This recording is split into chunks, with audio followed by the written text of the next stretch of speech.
bahwa mukjizat menurut kamus KB, KBBI dikatakan bahwa adalah peristiwa atau kejadian yang ajaib, yang sulit diterima, sulit dimengerti oleh akal manusia. Artinya apa? Ini ada kelebihan atau ada hal-hal yang mungkin tidak mudah orang lain bisa menerima itu sebagai kenyataan. Jadi sesuatu yang sulit diterima. Nah, ini apakah ada? Kalau tadi Saudara Kevin kemudian dengan Saudara Dharma Loka mau menghubungkan dengan karma. Oke lah, itu nanti kita akan bahas juga pada bagian yang berikutnya. Tetapi sekarang, apa sih kejadian yang ajaib itu? Apakah agama Buddha ada? Kalau kita menelusuri pengetahuan tentang meditasi, maka kemudian kita melihat ada beberapa hasil meditasi yang dapat dicapai oleh orang-orang tertentu. Jadi setelah mereka berlatih dengan giat di dalam meditasi, berusaha memusatkan pikiran dengan luar biasa, maka ada hasil yang menurut orang lain ini menjadi ajaib dan di luar akal manusia. Apa itu misalnya? Misalnya sekarang dikenal di dalam Dhamma adalah orang yang bisa membelah diri. Jadi dari satu bisa menjadi dua, bisa menjadi tiga, bisa menjadi 4, 10, dan seterusnya.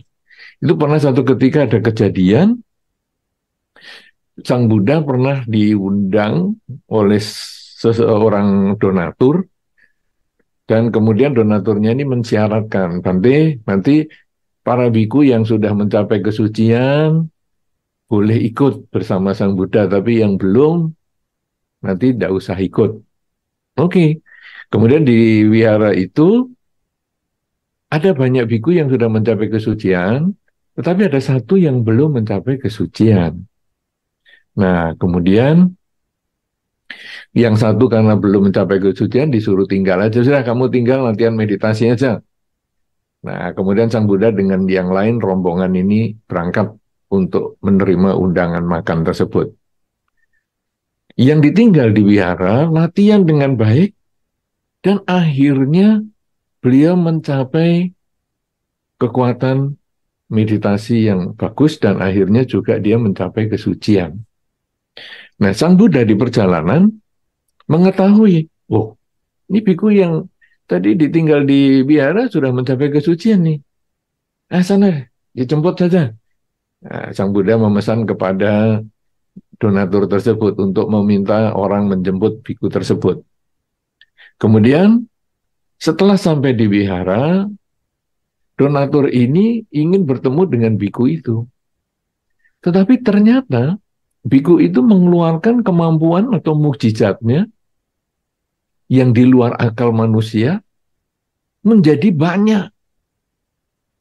Sehingga donatur ini bingung. Lalu bertanya, oh, biku A ini di mana ya? Semua menjawab, saya. Wow, membingungkan ini. Kemudian, waduh, nggak mungkin ngundang semua ini 1.000 orang ini. Udah, kembali dulu ke Sang Buddha tanya. Kemudian donatur ini bertanya kepada Sang Buddha, bagaimana ya? Di wihara banyak sekali itu biku yang mengaku si A ini. Dan semuanya sama lagi mukanya. Kita bingung nih memilih. Sang Buddha menjawab dengan, kamu tanya lagi, biku A itu yang mana? Kemudian yang jawab pertama, itu yang kamu jadikan, yang kamu undang, karena itu yang aslinya. Sisanya nanti itu hanya bagian dari kemampuan pikirannya, kesaktiannya, mukjizatnya. Nah, kemudian kembali lagi si donatur ini pergi ke wihara, dan kembali tanya lagi, Bante A yang mana ya? Ada satu yang menjawab duluan, kemudian yang lain, saya. Diingat-ingat nih, yang satu tadi yang mana? Langsung menghadap kepada yang satu itu, Bante silakan ikut dengan saya untuk menerima undangan makan siang ini. Dan begitu ketahuan yang aslinya, yang lain langsung hilang. Nah, jadi satu lagi. Artinya apa? Punya kemampuan satu menjadi banyak, banyak menjadi satu lagi. Itu adalah mukjizat juga. Nah, kemudian masih banyak mukjizat-mukjizat yang lain. Misalnya berjalan di atas air, bisa terbang, melayang. Itu semua adalah kemampuan-kemampuan yang bisa dicapai dengan meditasi. Bahkan juga bisa melihat karma-karma dirinya sendiri, kehidupan-kehidupan sebelumnya, juga kehidupan-kehidupan orang lain. Seperti misalnya, Sang Buddha menceritakan riwayat hidup beliau ketika masih sebagai bodhisatta. Beliau menceritakan 550 kehidupan. Dulu sebagai ini, dulu sebagai itu. Kenapa Sang Buddha menceritakan hanya 550 kehidupan sebagai bodhisatta? Karena Bante Moggallana, seorang biku yang mempunyai kekuatan konsentrasi yang bagus, bisa melihat kehidupan yang lampau dari orang lain 550. Nah, sehingga ketika Sang Buddha mengatakan pada waktu itu, saya sebagai ini, dia sebagai itu. Bante Moggallana kemudian menyatakan memang demikian yang saya ketahui. Jadi beliau bisa melihat kemampuan kehidupan yang lampau. Ini adalah termasuk mukjizat. Karena tidak banyak orang bisa melihat. Ada orang yang mengatakan di kehidupan yang sekarang ini ya, wah kenapa ya hidup saya kok sulit? Kemudian orang yang mengaku dirinya bisa melihat kehidupan lampau itu menjawab, oh karena di dalam kehidupanmu yang dulu, kamu ini pernah melakukan kejahatan ini dan itu. Kalau kita ketemu dengan orang yang semacam itu, kemudian kita boleh menjawab, saya kemarin itu pakai baju apa ya? Kemudian saya kemarin ketemu dengan siapa dan topik pembicaraan saya apa? Kalau orang itu bisa menjawab dengan tepat, berarti memang dia betul-betul tahu tentang masa lalu. Dia punya kemampuan mengembangkan mukjizat yang di luar akal pikiran manusia, dia bisa tahu yang kemarin. Sehingga kalau yang kemarin tahu, berarti di kehidupan yang lampau pun juga tahu. Sama dengan Bante Moggallana tadi. Begitu Sang Buddha mengatakan, waktu itu saya sebagai ini, dia sebagai itu. Sang Buddha, si Bante Moggallana menjawab, ya memang seperti itu yang saya ketahui. Jadi jelas Sang Buddha jadi apa, waktu itu Bodhisattva sebagai apa, orang lain sebagai apa, jelas. Nah sekarang kepada orang yang mengatakan, saya tahu kemarin kamu misalnya pakai baju merah, ketemu dengan si A, dan kamu membahas tentang perdagangan misalnya. Kalau tahu benar, wah kita boleh boleh oke lah. Oh, berarti memang saya dulu di kehidupan yang lampau, mungkin saya melakukan kejahatan ini itu sehingga hidup saya saat ini menderita. Oh, di kehidupan yang lampau saya banyak melakukan kebajikan sehingga hidup saya saat ini bahagia. Oke. Tapi kalau yang kemarin aja nggak tahu, dia mengatakan, aduh kemarin apa ya? Kamu pakai baju apa? Ketemu siapa?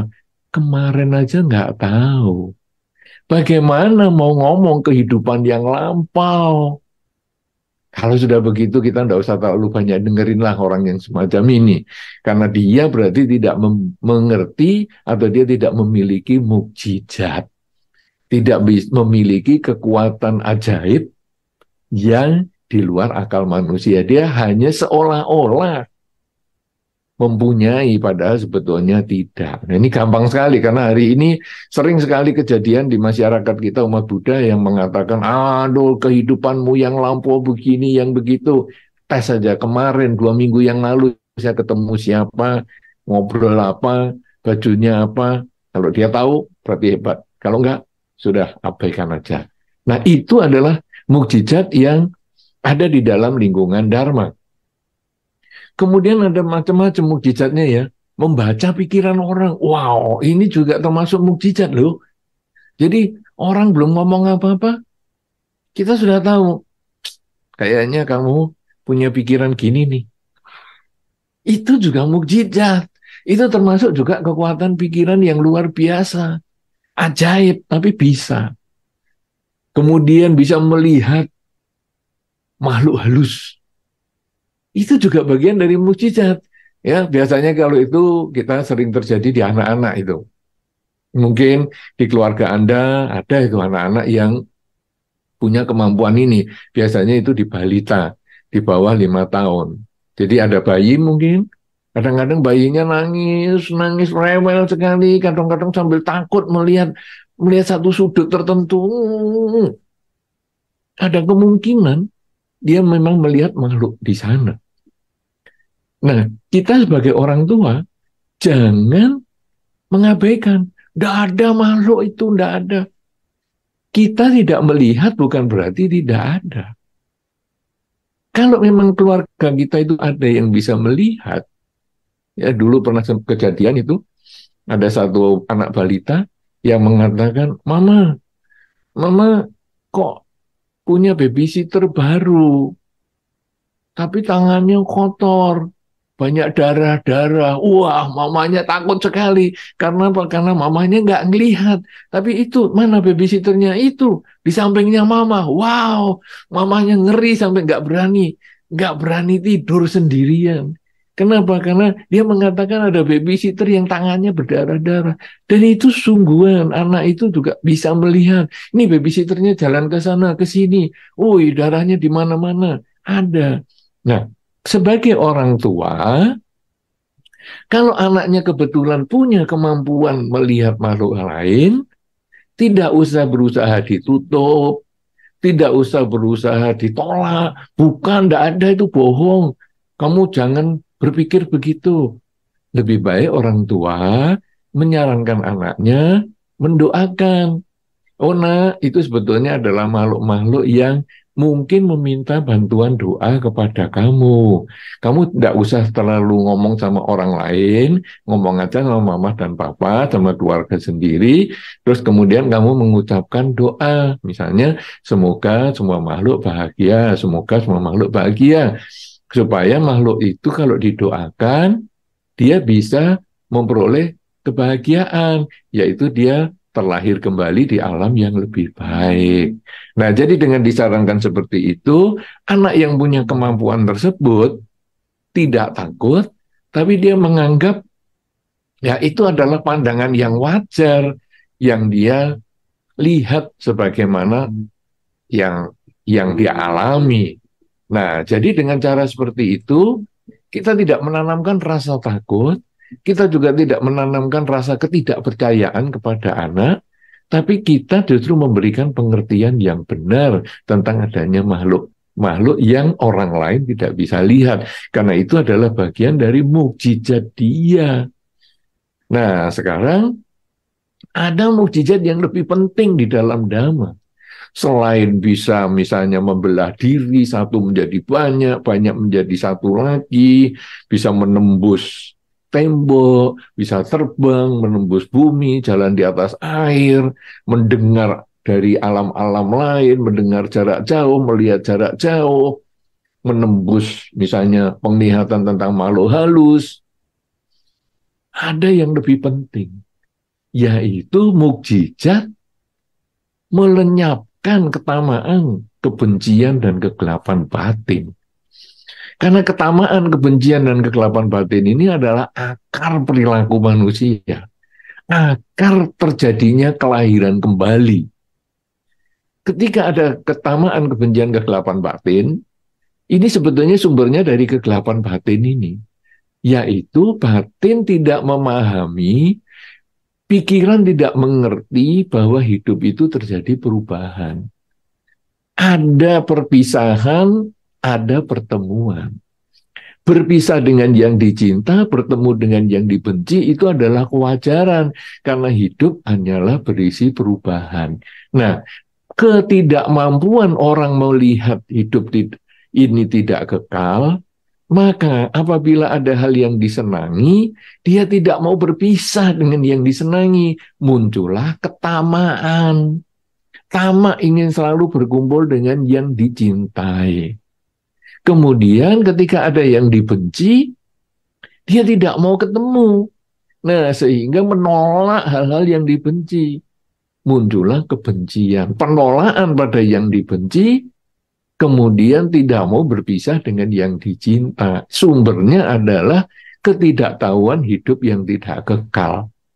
Ketika seseorang dengan mengembangkan kesadaran setiap saat, mengerti bahwa kenyataan itu sebetulnya adalah saat ini, kalau yang tadi itu adalah saat ini yang sudah lewat, yang hanya bisa dijadikan pelajaran, nanti itu adalah saat ini yang belum datang, juga dijadikan persiapan dengan melakukan yang terbaik saat ini, maka kita akan bisa memahami bahwa ketamaan dan kebencian itu sumbernya hanya keinginan sendiri.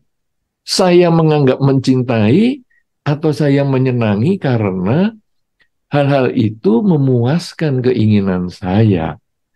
Saya tidak senang karena hal-hal itu tidak memuaskan keinginan saya. Jadi, senang dan tidak senang itu hanya karena keinginan saya. Kalau demikian, ketika saya mengendalikan keinginan saya, senang dan tidak senang itu menjadi netral. Sehingga tidak ada lagi rasa sakit ketika berpisah dengan yang dicinta, tidak ada lagi rasa gelisah, jengkel, emosi ketika bertemu yang tidak disuka. Karena cinta dan tidak suka itu ternyata hanya permainan pikiran. Menyadari hal itu, maka batin menjadi tenang seimbang. Nah, pemahaman ini kalau di dalam Dhamma adalah termasuk keajaiban, mukjizat. Karena ini tidak mudah dicapai oleh setiap orang. Ini di luar akal manusia biasa. Kenapa? Karena pencapaian pemahaman ketidakkekalan ini dicapai orang yang mencapai pencerahan. Nah, ini adalah satu bagian yang menjadi hasil latihan meditasi di dalam Dharma. Nah, sekarang kalau kita melanjut pada apa yang disampaikan oleh Saudara Kevin pada pembicaraan dengan Saudara Dharma Loka, MC kita di awal tadi, yaitu apa hubungannya mukjizat dengan karma.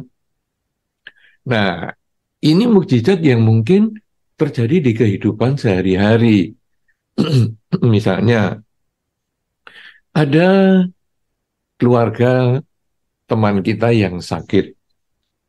Kemudian kita mengundang teman-teman di wihara untuk membacakan parita. Lah, kemudian setelah parita dibaca, yang sakit kok jadi sembuh. Wow, ini mukjizat nih. Kenapa? Karena dokter mengatakan, wah ini sudah parah, ini tidak mungkin ini bisa sembuh. Tapi ternyata sembuh. Ini mukjizat, sesuatu yang ajaib. Nah, apa ini yang terjadi? Memang ini ada hubungannya dengan karma. Kalau tadi Saudara Kevin dan Saudara Dharma Loka kan bertanya, apa ada hubungannya dengan karma? Ada kalau mukjizat seperti ini. Yaitu bahwa si sakit ini memiliki buah karma baik yang mencukupi untuk dipercepat ketika dibacakan doa. Jadi ini ibaratnya adalah buah yang mestinya matang dalam waktu seminggu, misalnya buah mangga, buah pisang, yang mestinya matang dalam seminggu, kemudian diperam.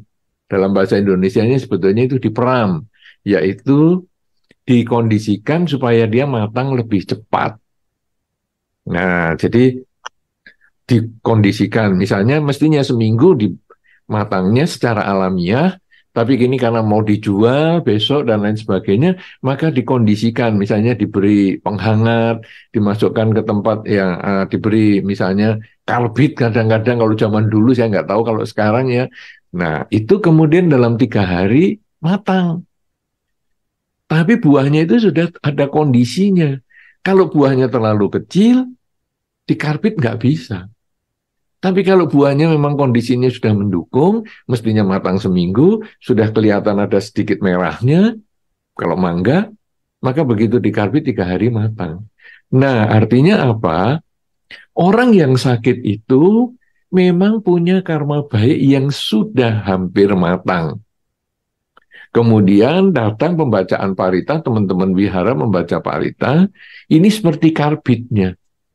Sehingga dalam 3 hari kemudian dia sembuh. Tapi kalau si sakit ini tidak memiliki karma baik yang mencukupi, disembayangkan grup yang sama, dibacakan parita grup yang sama, 1 minggu sampai sebulan sekalipun, nggak sembuh-sembuh. Sehingga orang mengatakan, loh, waktu membacakan doa si A, 3 hari langsung sembuh.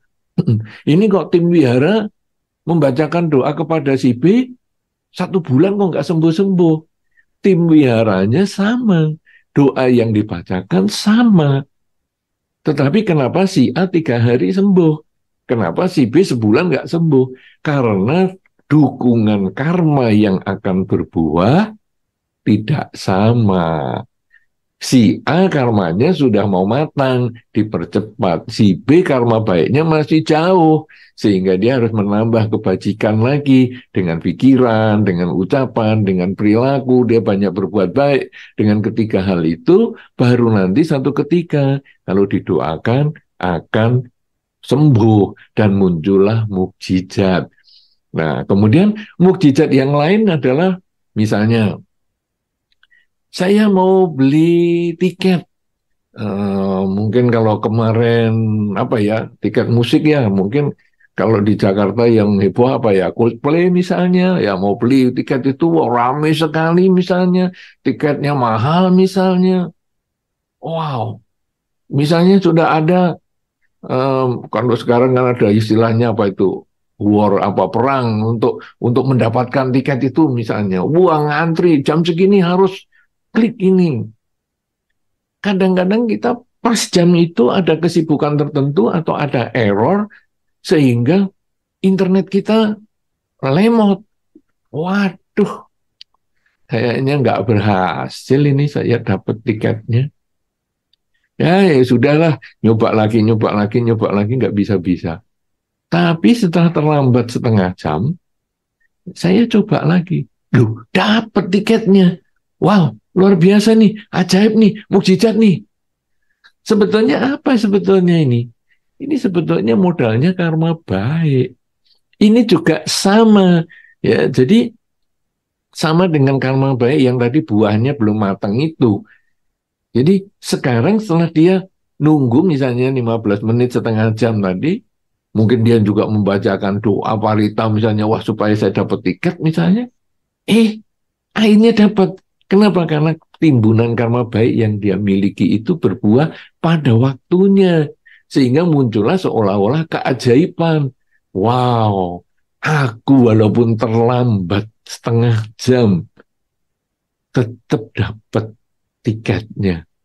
Kamu yang tepat waktu, toh nggak dapat. Kenapa? Karena ini karma baik yang aku miliki. Nah, kemudian kalau misalnya di suasana kota besar, lalu mau cari parkiran. Wah, ini kadang-kadang sulit sekali ya.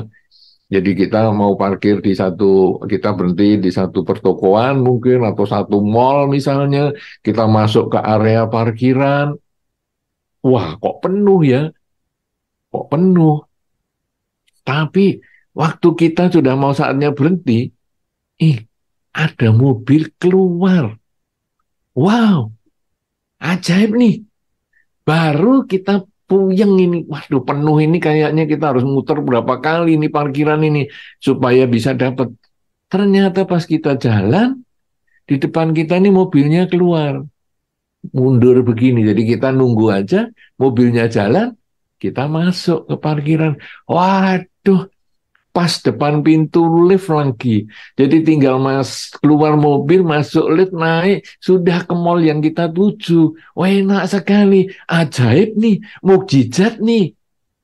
Sebetulnya tidak ada sesuatu yang terjadi kebetulan. Sama dengan yang tadi dibicarakan oleh saudara Kevin dan saudara Dharma Loka, itu tidak ada yang kebetulan. Ini semua ada dasarnya. Dasarnya apa? Kita punya timbunan kebajikan yang mencukupi. Sehingga kita berada di tempat yang tepat, di waktu yang tepat.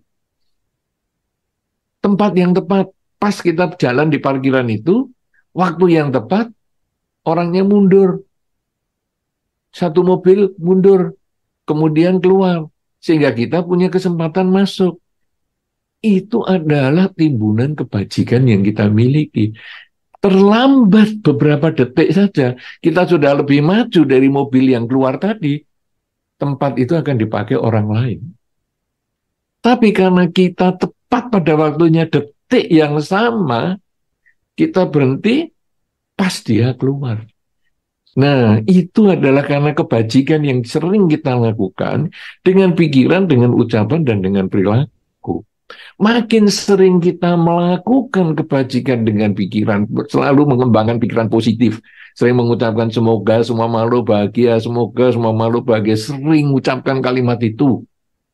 Kemudian ucapan, hindari ucapan-ucapan yang jahat, hindari gosip-gosip buruk, hindari bohong-bohong, kata-kata kasar, makian-makian. Kemudian perilaku hindari kejahatan, hindari pembunuhan, hindari pencurian, dan berbagai hal yang lain. Menulis di WA group misalnya hal yang buruk, memforwardkan hal-hal gosip-gosip yang tidak jelas. Kalau itu semua bisa kita hindari, dan kita hanya berpikir yang baik, berbicara yang baik, kemudian juga berperilaku yang baik, apalagi kita juga mengajak keluarga kita untuk seperti itu, maka akan sering terjadi mukjizat-mukjizat, akan sering terjadi keajaiban-keajaiban yang di luar akal manusia. Tetapi itu bisa terjadi. Kenapa demikian? Karena memang mukjizat itu dikatakan oleh orang lain. Tetapi bagi yang menjalankan, kalau di dalam Dharma, mukjizat dalam Dharma, kan ini tema kita menurut Dharma, mukjizat itu adalah karma baik kita yang berbuah. Dan karma baik yang berbuah berada di tempat yang tepat pada waktu yang sesuai, itu benar-benar kadang di luar akal pikiran. Pernah terjadi di Jakarta beberapa tahun yang lalu, rumah yang kejatuhan meteor. Mungkin bagi Anda yang mengingat itu, pernah ada meteor jatuh di Jakarta, mungkin saya kira itu beberapa tahun sebelum pandemi ya, belum terlalu lama sih, kira-kira baru 10 tahun mungkin. Itu meteor jatuh. Kalau orangnya itu, di situ rumah itu dihuni oleh suami istri, kalau rumah itu suami istri itu berada di tempat yang biasanya dia duduk di ruang tamu itu, dia pasti kejatuhan meteor dan pasti sudah tidak hidup lagi. Tetapi pada hari itu, suami istri ini yang biasanya dari bepergian langsung pulang, dia itu tengok ke rumah anaknya di tempat lain. Sehingga ketika meteor jatuh, dia tidak berada di tempat. Dan dia pulang ke rumah pada waktunya, dia heran. Kenapa di kampung saya kok ramai sekali? Orang ngumpul banyak nih. Dia lihat rumahnya, loh, rumah saya kok sudah lubang sebesar itu.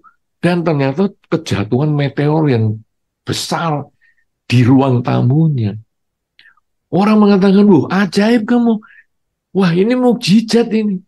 Sebetulnya itu karena orang ini baik sekali. Suami istri ini baik. Nah, bagaimana kalau sekarang kondisinya yang baik itu hanya salah satu dan tidak semuanya. Nah, ini pernah kejadian juga di salah satu daerah. Itu ada ayah mengantarkan anaknya untuk kegiatan semacam camping pramuka. Jadi Anak ini diantar, ini ada bumi perkemahannya ya. Kemudian ayahnya ini mengendarai mobil, ngedrop anaknya ke bumi perkemahan itu. Kemudian sudah anaknya turun, ketemu teman-temannya dan lain sebagainya, karena ini sepertinya anak SD ya. Kemudian ketemu teman-temannya dan lain-lain, ayahnya ini pulang. Nah, dia naik mobil, kemudian kembali gini, keluar dari bumi perkemahan itu, dia menoleh ke belakang, bumi perkemahan ini kemudian ambles. Jadi tanahnya ini terbuka,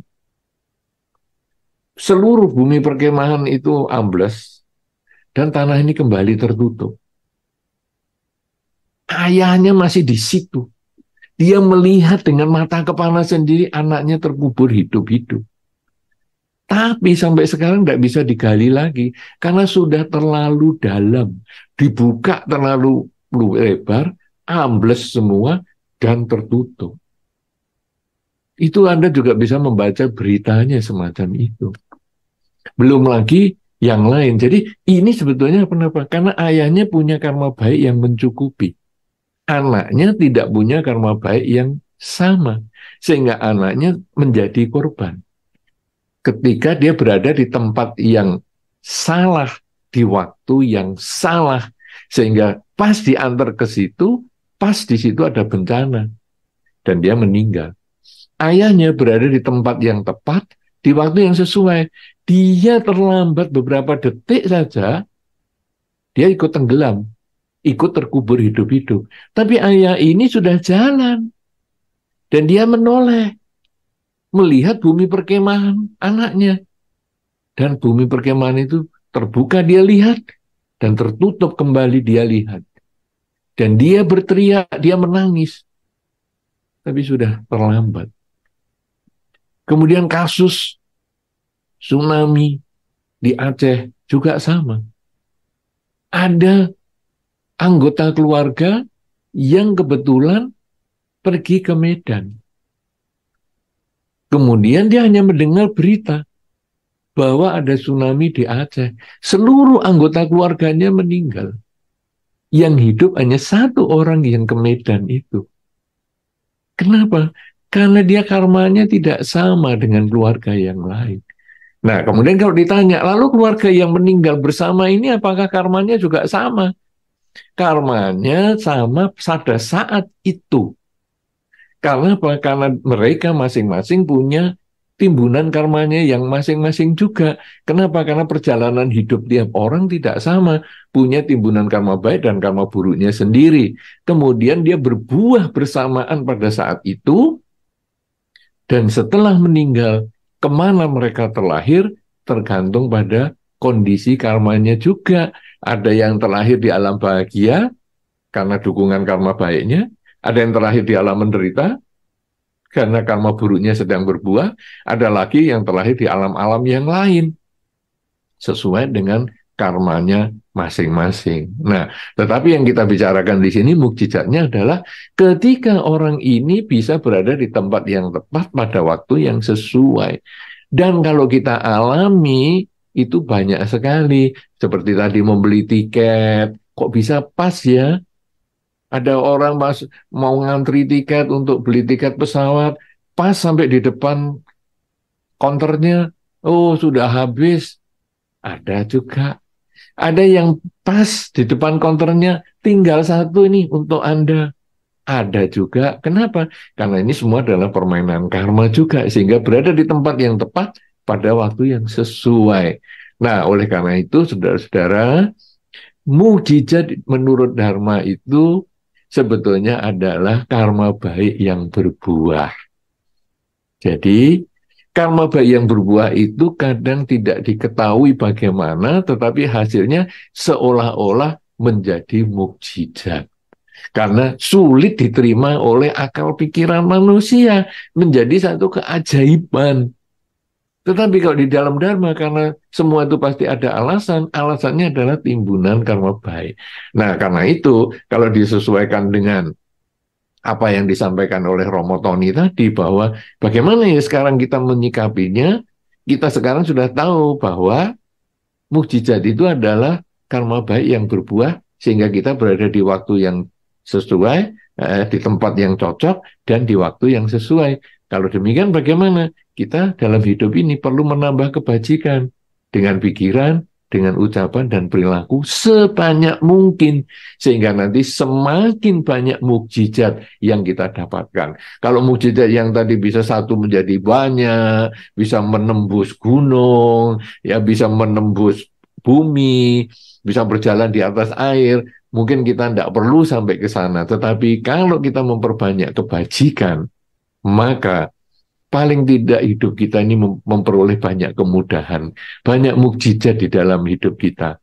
Tetapi kalau kita bisa lebih menyadari kehidupan kita saat ini saya selalu sadar, ya saat ini saya sedang apa, saya selalu menyadari, sehingga saya tidak melekat dengan saat ini yang sudah lewat dan saya selalu mempersiapkan diri untuk saat ini yang belum datang. Sadar saat ini saya sedang apa, menyadari apa yang saya pikirkan, ucapkan, dan perilaku, maka ada kemungkinan kita pun mencapai mukjizat yang tertinggi tadi, yaitu batin kita terbebas dari ketamaan maupun kebencian, karena kita sudah melihat ketidakkekalan sebagaimana adanya. Dan itu menjadi mukjizat tertinggi di dalam Dhamma, karena batin kita terbebas dari kekotoran batin, dan kita bisa terbebas juga dari kelahiran kembali. Mukjizat yang tertinggi itu kalau bisa kita capai di kehidupan ini, tapi kalau tidak bisa, minimal kita mendapatkan mukjizat yang kecil-kecil, berada di tempat yang tepat,